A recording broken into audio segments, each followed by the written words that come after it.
is now time for our Friday segment, Movie Spotlight, where we bicker about the biggest box office hits and indulge in the latest indie picks as well. And joining us in the studio again are our movie critics, Jason Bechervaise. Hello, Jason. Hello. And Darcy Paquet. Darcy. Hi, Andrew. Jason, your pick today is Na Hong-jin's new film, Hope. We were talking about the World Cup just moments ago, but that's a subject for a different day and different time. It is, yes, it is. But back to the film Hope, which premiered at the Cannes Film Festival to an enthusiastic reaction in May. This is the director's fourth feature film. That's right. So, this is Na Hong-jin. He's renowned for his kind of relentless pacing that's evident in The Chase of the LSC and The Wailing. He's one of the few filmmakers to have all his films invited to Cannes, and he's also a rare example and illustration of a director who's really broken out internationally in a big way, and he made his making his debut after 2000. In fact, it was 2008. So he is somewhat unique. His name is certainly not unfamiliar in this part of the world. Hope, his new film, is also, I believe, not unfamiliar to people here. It's a science fiction action adventure. What can you tell us about the plot? Yeah, I can't really give too much away, as I always say, but what I'll do is I'll see what happens at the beginning, and then I think that's enough. But basically at the start of the movie we see that there's this village called Hope. It's located near the demilitarized zone, and basically this rampage is underway by something, and we're not sure what it is, but something big, something big and scary and ominous is just tearing the town into into pieces, quite literally.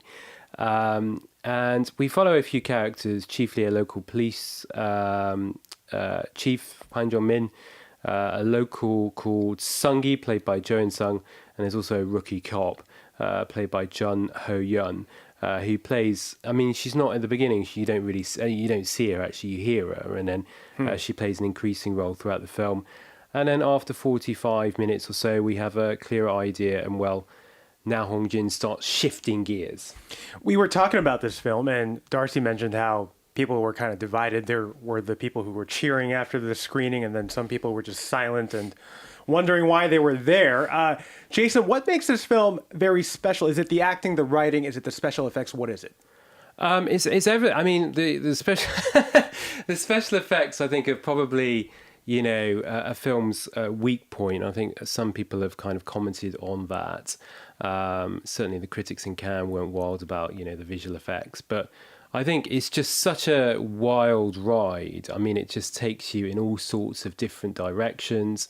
I kind of mentioned earlier about pacing, and I think the pacing in the film, he just takes it to a whole different level. It's just kind of really relentless in the way he kind of tackles this story. I like how you don't see the creature initially, and that really adds tension to the film. It's truly terrifying. And then it's also, it's just really graphic as well. So the film is it feels like a true kind of genre movie. It's gruesome, it's gory, it's it's shocking, and also just in terms of the staging of the film as well, it's really it's just well executed. I wouldn't just call it well executed, actually. I would call it kind of revolutionary, in terms of the way it stages these set pieces. It's truly quite incredible, actually. Some of the set pieces at the beginning of the film, and then later on as well. So it's just a visual masterpiece, and it's unpredictable. We're not quite sure where it's going, I just really enjoyed it, like from beginning to end. And it's 2.5 hours, and yet it kind of races by. Tell us about the local reaction, though. We're going to hear from Darcy in a little bit, but has it been good? Has it been bad? Well, the reaction, I came out thinking that the reaction to the film would actually be quite strong because it's just so kind of visually just so engrossing. But actually, the reaction online has been somewhat mixed. Actually, some kind of really not so keen on the film for whatever reason, and yeah, I'm not. There seems to be a bit of a backlash against it, but and there are people, kind of netizens, kind of talking about it and not liking it, and sometimes they've not even seen the film, so that's I struggle to kind of understand that, but Yeah, I think the ending too, like it doesn't give you a really kind of emotional. there's not a cathartic ending. Yeah. But I It's think complicated. At the end you're kind of pulled in different directions. Is it like a cliffhanger or is it? I wouldn't call it a cliffhanger either, although the story's not quite over.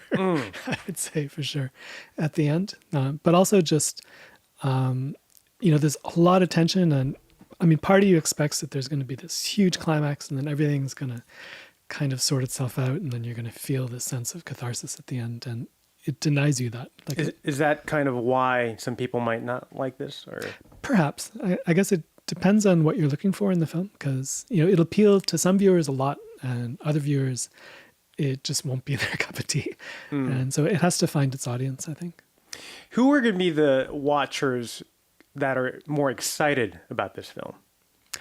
I mean, definitely people who are into, as Jason mentioned, like kind of gory, thrillers, that kind of thing, and someone looking for something unusual, unique, I guess. Okay. Well, now to our next film.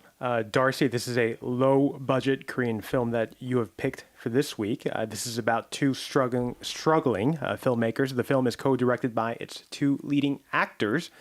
Tell us a little bit more. Yeah, so it's made by Yam Moon-kyung and Lee Jong-min, who are co-directors and also take the leading roles. I mean, these two people, both of them have been acting for a while. This is their first kind of feature debut as directors. But up until this point, it's been in really small roles. Some commercial films, some independent films, but I mean, mostly kind of bit parts. And so it is kind of exciting to be introduced to some new faces in this film. And the film, it has had some exposure. So it first screened at the Seoul International Women's Film Festival 2 summers ago. And since then, it's been to over a dozen film festivals, including the Fantasia Film Festival in Montreal, the Dallas Asian Film Festival, Jakarta Film Week in Indonesia. And so it finally got its local theatrical release on Wednesday. And what kind of story is this about? You said it's a film about filmmakers. Yeah, I mean, this movie too takes some unexpected turns along the way. Like, I went in without any prior knowledge of the story, and for the first 5 minutes, I thought it was a movie set in space, kind of a feminist science fiction movie. And then I realized that, this is the screenplay that Hana, one of the main characters, is developing in this filmmaking workshop. And, everybody else in the workshop seems kind of turned off by the man-hating energy of her film. Particularly this guy named Chol, who's writing a noir revenge thriller set in New York. They seem total opposites, but then he approaches her after class and he says that what his film is lacking is some kind of female perspective. And so he asks her to join him and help him out in developing his project. Eventually, they realize that they have something in common. Both of them had some experience earlier in their career with this famous older director who, kind of betrayed them. Both of them feel betrayed. But, there's the story of them in the real world, and then the fictional stories that they want to tell. Those start to sort of bleed into the reality in which they're living as well. So a plot within a plot, and the element about being betrayed about a director almost sounds like it could have happened to them in real life. Is the film saying anything interesting about the Korean film industry? Is it an optimistic or pessimistic portrayal? I mean, you can't call it optimistic, and certainly I think a lot of people working in the Korean film industry these days are struggling. And, both of them are kind of at that state where, I think when they started, they were young, they had a great deal of idealism, a lot of cinephilia.